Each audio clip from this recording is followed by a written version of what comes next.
Magandang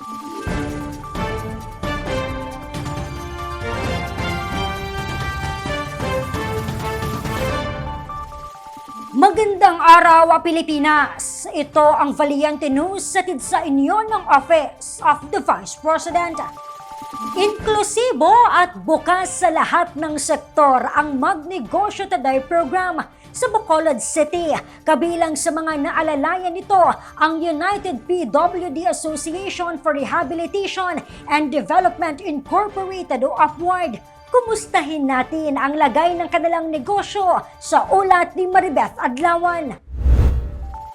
Nakatuon ng atensyon ng tanggapan ng pangalawang Pangulo sa pag-alalay sa mga Pilipinong higit na nangangailangan sa pamamagitan ng iba't ibang programa.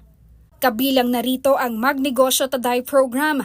Layunin ng programa na makapagbigay ng karagdagang puhunan sa mga Pilipino na nais magkaroon ng sariling pagkakakitaan o di kaya'y mapalago ang sinimulang negosyo. Isa sa mga naging benepisyaryo nito ang United PWD Association for Rehabilitation and Development Incorporated o mas kilala sa tawag na UPWARD mula sa Bacolod City, Negros Occidental. Bigasan ang kanilang napiling negosyo. Kwento sa amin ni Veronica, ang pangulo ng samahan, agad nilang ipinagbili ng mga paninda ang natanggap ng 150,000 pesos na livelihood grant. Yung nabili namin sa pera na 150 is 138,000 bigas, mga more or less 89 sacks. Tapos yung mga kagamitan na kailangan, yung mga tube namin at mga kiluhan.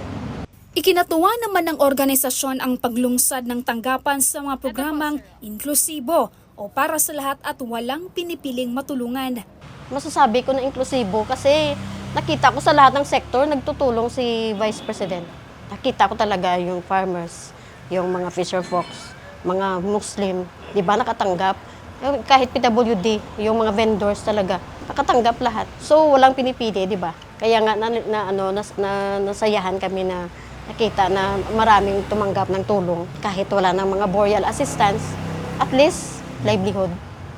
Madamo gid nga salamat from UPWARD o Bacolod City. Ang organisasyon ay nabuo noong 2019 at kasalukuyang mayroon ng 816 na mga miyembro. Nakita namin na ang mga PWD, yung mga vulnerable sector ng kawawa, walang tumutulong galing sa gobyerno. Kaya kami mismo nag-lift up ng aming mga sarili para makatulong kami sa aming mga members na mga PWD.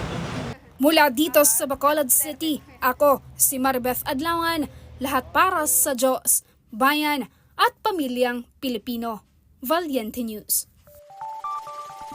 Former rebel sa kabilang sa mga MTD grantees ng OVP Panay and Negros Islands Satellite Office. Ang kanilang pinasok na negosyo, alamin natin sa susunod na episode.